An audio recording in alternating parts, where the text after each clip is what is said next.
Hello, everyone. My name is Erik Haddad, and I work on the Firebase team in San Francisco. I get ideas for apps all the time.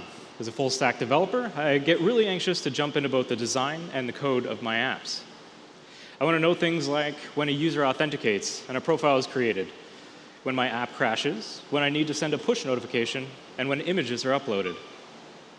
But I don't want to think about acquiring and maintaining physical servers, which operating system and version to install on them, which technology stack to use, and how it will scale in the future when my app is trending. Basically, I just want to focus on the front-end code, and I only want to run my server code when it needs to be run. So when is that? Well, that's where serverless computing can help me. Put simply, with serverless, you can build and run software without provisioning, managing, or maintaining physical or virtual machines. Serverless computing refers to the concept of building and running applications that do not require server management. Applications comprised of one or more functional pieces are uploaded to a cloud platform, then executed, scaled, and billed in response to the exact demand needed at the moment. No more worrying about authentication, authorization, auditing, business logic, abuse, schema validation, OS and language updates, scaling, security, patches, and quotas on physical machines. Ideally, you'd focus on code, not infrastructure. Not having to worry about auto-scaling to adjust to capacity in order to maintain steady, predictable performance. Security responsibilities would be outsourced, and you'd run code on fully managed servers. You want to keep your costs down by only paying for what you use, even down to the millisecond. No rounding up to the nearest hour or day. And event-driven programming means the server code responds to events triggered or scheduled, thereby only running when necessary. So I have the server code that needs to be executed. Who will manage it for me? Well, that's what Firebase does. Firebase can run your event-driven code seamlessly with its other products, with Google Cloud, or even external sources. Who here is already using Firebase in your apps? All right, that's great. So Firebase aims to help you solve three core problems in building apps. One, providing you the core serverless building blocks, freeing you from managing servers and scaling. Two, monitoring diagnostic tools to help you build a fast and stable app. Three, understanding your users and building a better app experience. Here are different cloud-based products that Firebase offers, ranging from backend services to app quality, to ways to increase app engagement and ultimately make some money for all your hard work. Let's see how I can use Firebase to make my latest idea a reality. How about a new app for taking selfies? We need more of those, right? So I'd take a selfie. I'd need to upload it somewhere, then store a reference to it in a database. Firebase has cloud storage for my image and Cloud Firestore for my database. This is going to be easy. But I'd like to make the selfie app do something unique. I've noticed that people tend to take selfies with their new driver's license, thereby exposing private data on social media. My first instinct is to use some sort of machine learning to help me solve this problem. I know that Firebase has a great machine learning product called ML-Kit, but it doesn't yet have the functionality that I need. I see that Google Cloud has a data loss prevention API that can do exactly what I need. So how do I access this API without setting up my own server? Well, Firebase has a serverless product called Cloud Functions for Firebase that can seamlessly react to my image upload event in cloud storage, send the image to data loss prevention API, then upload the redacted image into cloud storage and set a reference to that image in Cloud Firestore. Pretty cool, right? So that's why today, for your serverless needs, we'll be focusing on Cloud Functions for Firebase. Here are all the products that Firebase supports and which they produce events that trigger Cloud Functions for Firebase. Cloud Firestore, real-time database, remote config, Firebase authentication, Google Analytics for Firebase, Crashlytics, Cloud Storage, Cloud PubSub, and Cloud Functions itself for the HTTP triggers. Cloud Functions are event-driven, meaning that they react to events that happen in your app. That could be a user signing in with Firebase off, your app writing to a certain document in Cloud Firestore, your user triggering an analytics event, conversion event, or other event providers that publish events through Google PubSub. They can even respond to HTTP calls if you want to call them directly. Whenever one of these events occur, your Cloud function is activated, and you can act on this information as necessary. Maybe that's sending a notification to a user through Firebase Cloud Messaging. Maybe it's updating documents in Cloud Firestore database. Maybe it's performing some modification to an image and saving it to Google Cloud Storage or even Amazon S3. Cloud Functions are written in JavaScript or TypeScript on top of Node.js. And thanks to NPM, the world's largest repository for Node.js modules, you have over 350,000 packages available at your disposal. With all these products to use and all the possible event sources, let's see what other benefits I can get from using Cloud Functions in my app. How about security? We all know that we can't trust requests coming in from our client, and sometimes we don't want to run code against our data that we just don't trust our clients to handle. Or maybe it's because we have some business logic running on a cross-platform app, and I'd rather just write that piece of logic once and deploy it immediately instead of writing it several times and deploying it to different app stores and websites at different times. Or perhaps because we have processor or network-intensive code that is best suited for the cloud, so we can save our users' batteries for other things, like taking selfies. Cloud Functions automatically scale up and down to meet user demand, which means that even if your app is an overnight success, Firebase has you covered, and you only pay for what you use. Cloud Functions works inside a privileged Google environment, which means that you can easily make use of other Firebase or Google Cloud services, usually without having to perform any additional configuration or setup steps. All you need to focus on is writing the code that makes your app work. And Cloud Functions are fully managed by Google. You don't need to perform any setup or maintenance, worry about keeping your systems up to date, or even get paged at 3 a.m. when a server goes down. So you still get to write server-side code while living in a serverless world. And I'm happy to share that Firebase recently delivered on one of the most requested features, Cron Jobs.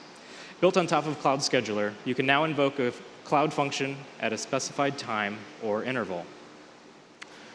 Real quick, here are some examples of how you may choose to configure your scheduled functions. You can use standard cron syntax or plain English. Now that I've given you a quick primer on serverless and Firebase, let's jump into how to get started and how to structure your code. Let me introduce Lyla. Hey everyone, my name's Lyla. I'm a developer advocate for Android. OK, so Erik walked us through basically a bunch of cool things that we can do with Firebase. Let's see how that fits into our redacting selfie app. So to get Firebase and Android talking, and a lot of you guys are Firebase users, so this is probably a review, there's 4 basic steps. The first 2 steps involve the Firebase Console. You're going to log in, create an account, and then create a project that's associated with your application ID. Then Firebase will generate for you a JSON configuration file that you're going to stick in your Android app. And then finally, you'll go and you'll get all of the dependencies for the particular Firebase SDKs that you want to use. So I said that pretty quickly. There are great resources online to get you started. This in particular is a Firecast that will walk you through all of those steps. And if you don't want to leave Android Studio, there's also Android Studio's Assistant, which is set up to work with Firebase. So it'll guide you through the whole connection process. It'll even make your Firebase project for you. And it will put those dependencies for the things that you're using automatically in there. OK, so the next thing you kind of want to do is from a high level sort of think, how is my app going to interface with Firebase? So the super, super high level is that we really want to think of Firebase as kind of a black box. And it's this black box that we're going to pass a local selfie file into, of the file that we took on our Android app. And then we're going to get back a URL of that process redacted selfie. And all of this communication will be done through the Firebase SDKs. So let's take a look at what that code looks like. So the code for uploading a file to cloud storage is this. I get a file. I determine the location in cloud storage that I'm going to upload it to, and then I start the upload. This part here is what I need to communicate with Erik about. So basically, in this example, I'm putting it in a storage bucket with the path quarantined images, and I'm using some sort of unique ID. This basically is a lot like a file path.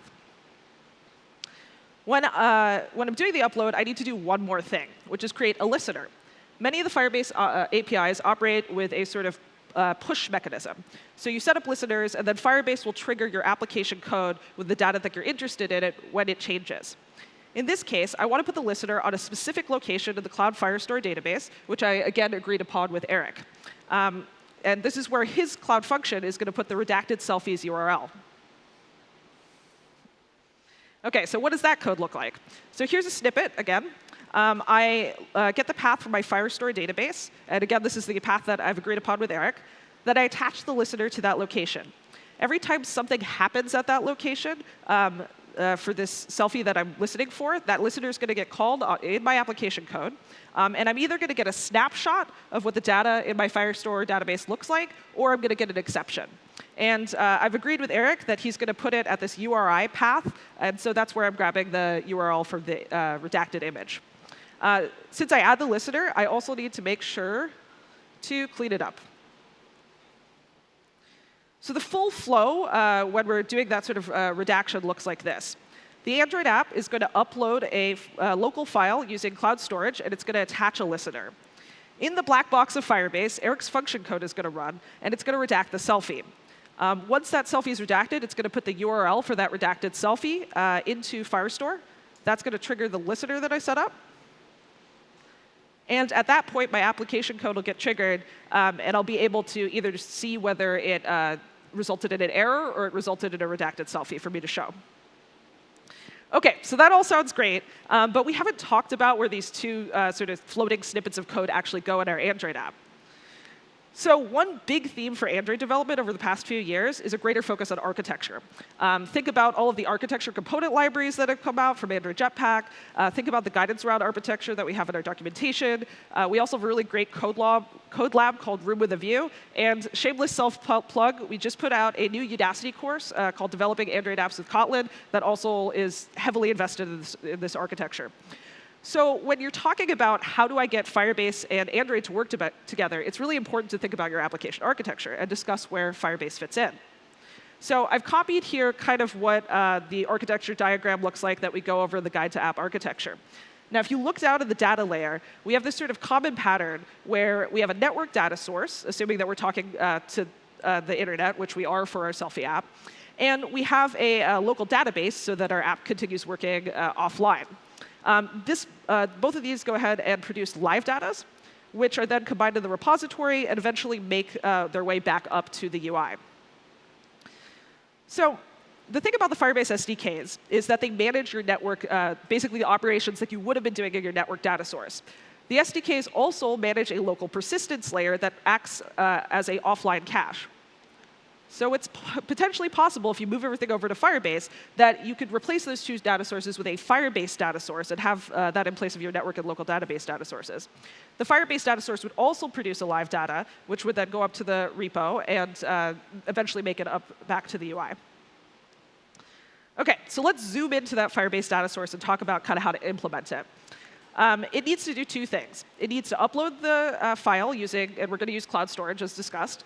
And then it also needs to make a Firebase listener that gets the redacted selfie URL. Let's go ahead and dive into the upload first. So cloud storage works out of the box with what I'm calling tunnel mode. And this is essentially the idea that if I have my app and I walk into a tunnel and I lose connectivity for a little bit of time, that Firebase will handle that for you. If the upload has to stop, and then for a tiny bit of time, it'll gracefully continue the upload for you. Things get a little bit more complicated when we go into what I'm going to call airplane mode, which is I get on an airplane, or for some other reason, I'm offline for an extended period of time. So while I'm offline, I might close my app, my phone might run out of battery and restart. And if those things happen, Firebase is not going to automatically restart the upload for you. So that becomes something that you as a developer have to manage. Luckily, Android Jetpack has an API that makes this really easy. And any guesses what it's called? Work Manager. All right, so Work Manager is a library for managing deferred and guaranteed background work. And basically what that means is it's for work that absolutely needs to run at some point, but you're not you don't care a huge amount if it runs absolutely immediately or at a specific point in time. The nifty thing about Work Manager is that it'll manage restarting and retrying uploads even if your app shuts down. There are also some cases where if you fail enough retries, Firebase will kind of give up uploading that photo, and Work Manager can also help you handle those as well. OK, so starting a Work Manager job is pretty quick. You make an object known as a work request, and then you tell Work Manager to enqueue it. But Work Manager has additional features that we want to use here. It also supports, of course, putting some input data into your job, and it also has constraints for jobs. So in this case, when I get a local selfie and I take a picture, I have the URI for that selfie, and I want to pass it into Work Manager. And also, I want to add a constraint that we can see right here, which is that I only really want to be doing this if I have a network connection. If I don't have enough network connection, no use in trying to upload it.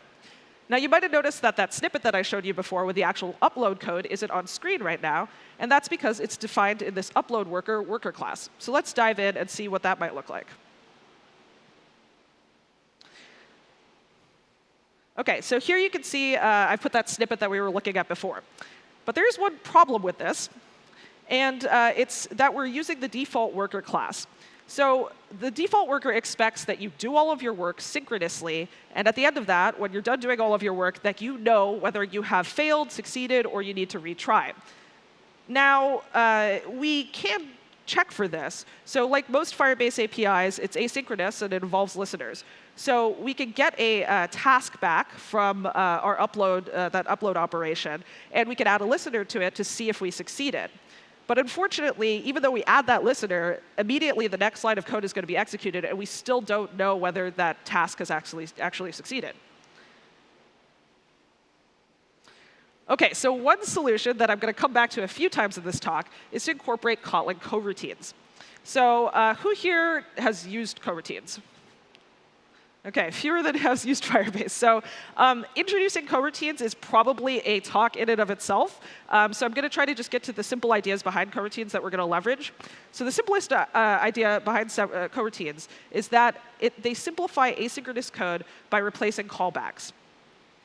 And there's this special keyword called suspend that you can stick in front of a function to make it a suspend function. And when you make a function a suspend function, you can run long-running code in there without worrying about blocking the main thread. And this is an idea that we call main safe code.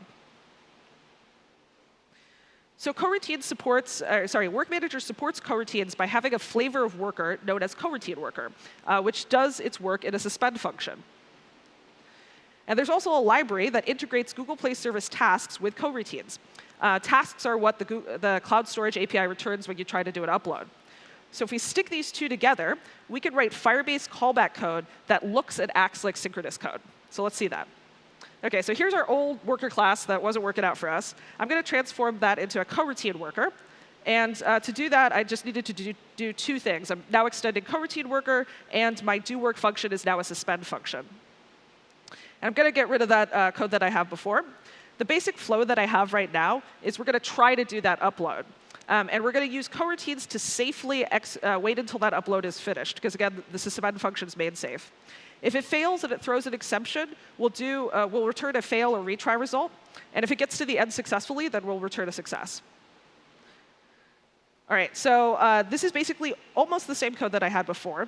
The really special little bit here is this upload task.await. The await function is a coroutine-specific function, and it basically says to wait for the result of a deferred value. So this says wait until that upload task is finished. And this is the functionality that the Kotlin X coroutines Play Services library provides. It lets you wait for a task to finish before continuing to the next step of code. Await needs to execute within the bounds of a suspend function, and do work is now a suspend function, so we can do that. Do work is also using the default dispatcher by default. Now, if await finishes without an issue, it's going to go to the next line of code and return a success. But if during the upload it gets some sort of storage exception, then the catch block will fire. And either I can look at what storage exception I got and then decide within that block whether I'm going to retry or whether I've just failed completely and Work Manager should stop trying to do the upload. OK, so now I've dealt with the uploading a file part of this.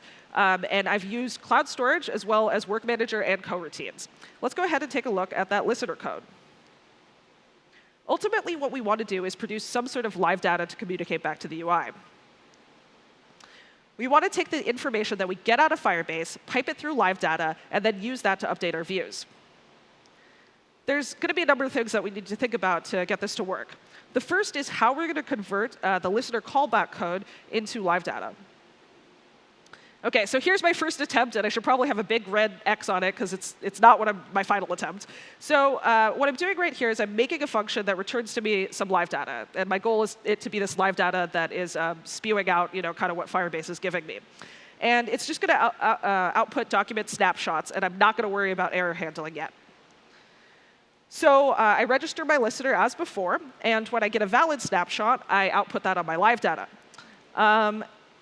And then at the end of this function, I return that live data that I've just created. One thing that you might notice is I'm not handling actually removing the listener, which is it's a code smell. OK, so I want to make sure that when I'm listening to Firebase and I'm getting updates out of Firebase, that I actually have UI components or parts of my app on screen that need those updates. So if I have some UI on screen that needs those updates, I want my listener to be registered and added. But if my app is off screen, I don't need that listener running. And if it is running, it's wasting my user's data plan. Luckily, the lifecycle libraries from Android Jetpack give us the concept of lifecycle awareness. This is the idea that you can automatically adjust the behavior of a component based on a lifecycle owner. And examples of lifecycle owners are things like activities and fragments. So live data is lifecycle aware. And essentially what that means is it knows when it has activities and fragments observing it, whether those activities and fragments are on screen or off screen. So when it goes from having no observers on screen to having an observer on screen, it triggers this callback on active.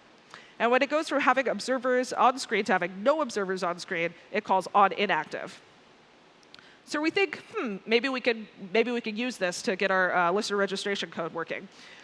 So if I have a document snapshot live data and some fragment observers come on screen, onActive will be called. And this might be a really good time to attach that Firebase listener. Now, let's say later that those fragment observers start going off screen and the last one goes off screen. At that point, onInactive is going to get called. And that might be a really great time to remove the Firebase listener. Unfortunately, there's one major issue, which is a big thorn in my side. And that's that some funky stuff happens when we go through a configuration change. So examples of a configuration change are things like rotating your phone. So if you set the listeners up in this way, you're going to have a sort of subtle bug.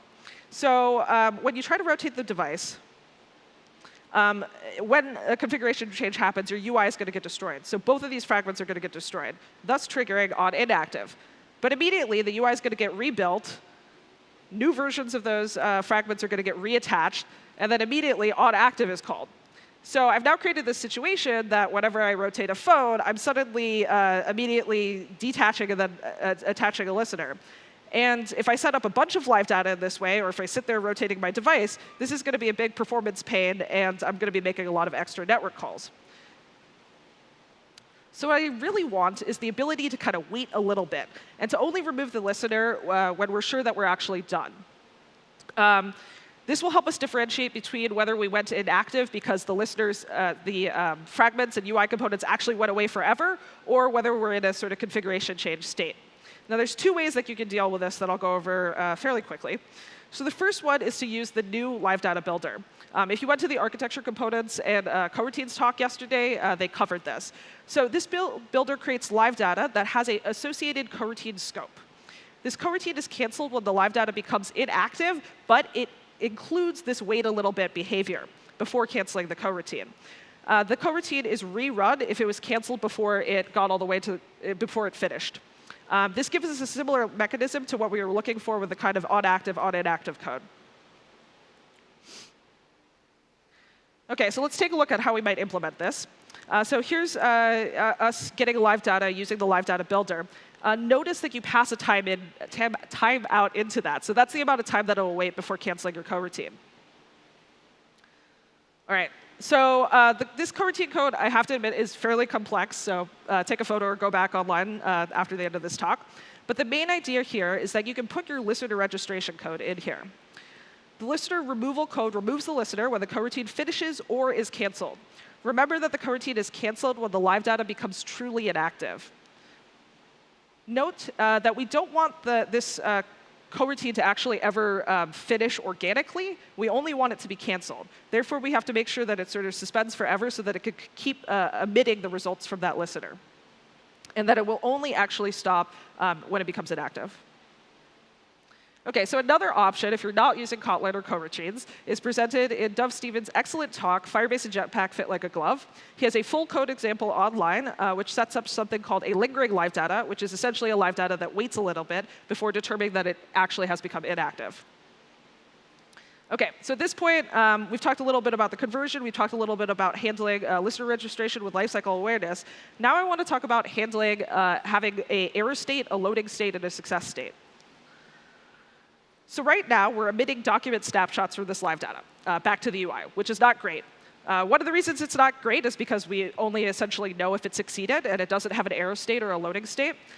Also, document snapshots are a Firebase-specific data type. And we really want to make it so that the UI code has no concept that we're using Firebase in the data layer. And we want to not be communicating that back up. So it'd be really great if we could have that live data emitting something that was not Firebase-specific. OK, so for this, I'm going to use something called Kotlin sealed classes. So Kotlin sealed classes, you can think of them as a little bit like supercharged enums. They act like enums, but they could contain a little bit of state as well. So I'm going to make two different types of sealed classes. One is for the data that I get back from Firestore, which I'm calling Firebase doc result. Notice this pattern here where I define a sealed class, and then I make a bunch of subclasses of that sealed class. And I can differentiate between whether I got back an exception or I got back a snapshot.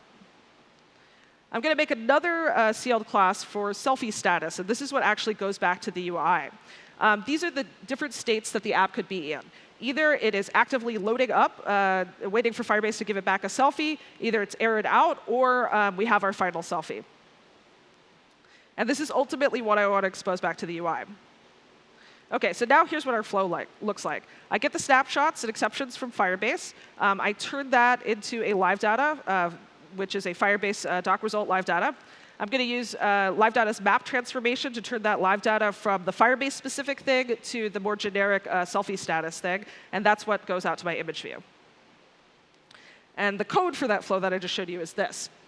So again, I'm using the live data builder class to create a live data. This is the selfie status live data that's going to be exposed to the UI. The first thing that I want to do is emit a loading state. Emit is saying, here's the data that actually goes out on my selfie status live data. So the first thing I'm in is a loading state. Then I want to specify which document I'm interested in listening to. OK, and then I use this get Firestore document live data, and that's implemented using one of the two methods that I went over, either lingering live data or using the live data builder. But essentially, this is going to give me back a live data that is inactive, that removes and adds its listeners appropriately. And then finally, I'm going to map that live data from the Firebase-specific results to the generic selfie status results. And that is what this function makes for me. OK, so the last thing that I want to handle is what happens when I take multiple pictures. I need to make sure that this code still works. For that, we're going to be using another live data transformation known as switch map. So switch map allows your UI observers to observe a single live data while swapping out a backing live data. And if you're looking at this for the first time, it's easy to confuse switch map and map. But the difference is largely in that switch map involves this backing live data. So let's look at a scenario. So without switch map, this is no switch map situation. This is the situation that I'm in. I have a live data with a local URI of some selfie picture that I just took. And I'm going to call that picture A. And I have this selfie status live data, which is outputting the selfie state for picture A. Now let's say I take another picture, picture B. So I could use the code that I just wrote to generate another selfie status live data for picture B, and I could listen to it. But I have the issue where I'm still listening to selfie status picture A live data, and now I have to deal with stopping observing things in my fragment, and that becomes confusing. And as soon as I start hitting problems like that, that should be a code smell that you should be using switch map. So if instead I use switch map, I'm going to set up the logic this way. I'm going to have a live data, which is emitting the URI of the current picture that I've taken. So it's emitting live data A. And whenever a new URI is emitted, that's going to cause another live data to be created, which is a selfie status live data. And then I'm going to have the fragment not observe that live data directly. It's going to observe another live data, which is backed by the picture A live data. Then, if at some point in the future I take another picture, the URI, live data, is going to change. That'll auto-generate another live data for me, and all of that swapping behavior for the observers will be handled for me. I don't have to change what my fragment is observing because it's observing that live data that never changed. OK, so final flow. I have a live data for the local picture URI.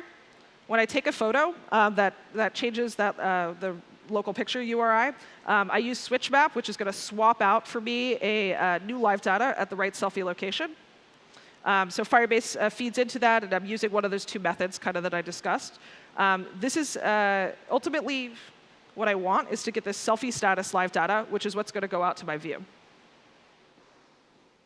OK, so here's the code, and it's essentially the same block of code that I showed you before. I've just added the switch map in here. Whenever the local picture URI changes, a new live data will be created and swapped in as the backing live data using the same builder logic. OK, so zooming way out, I've implemented both upload and listening for the selfies. For upload, I use cloud storage and a coroutine worker. And for the for listening for new selfies, I'm using Firestore, switch maps, the live data builder, and sealed classes. And zooming out again, at the start of this section, I mentioned that the Firebase SDK was kind of like a black box to us that has some function code in it. So now we're going to open up that black box. Let me welcome back Erik. Thank you. Thanks, Lyla. So the most important part of the functions code is listening for that image upload to cloud storage. You can access that file and different data about that file, as you see here. Here are some of the different data types we'll be checking for in our app. Phone number, date of birth, name, location, email address, ID and credit card numbers, etc. Next, we prepare the info types and image for our API request. Now we construct the API request. And then we execute the DLP API request. From it, we will receive a redacted image and all the data matches with their respective match likelihood. We now have a redacted image. We can upload the image to cloud storage. And with that uploaded redacted image, we need to update Firestore with that URI to the image so our app can update the view. And that's it. Now let's see how this all comes together, shall we? Here's a live demo. All right. Cool. All right, so I got my redacted selfie on screen, and we can also see what Firebase looks like right now. So let's take a selfie. All right, so I have this totally legitimate license right now. OK, hopefully that's clear enough for the reaction API to go. Let's see. All right, so it's uploading to cloud storage. All right, and the redaction has happened. So Erik's going to now show kind of the two versions of those image. We have the unredacted version there. And then his cloud function triggered, created the redacted version. And you can see there on the other side that in our Firestore database, that's the URL that it gave back to me, and I could then display it in my app. Great. If we can go back to the slides. All right. So there are plenty of functions samples on GitHub to use. So check out this URL, and you can continue to work smart, not hard. Thank you so much for joining us today and learning more about serverless, Firebase, and Android all together. We're both going to be hanging out in the Firebase Dome, so please come talk to us if you have questions, and enjoy the rest of your I/O. Thank you.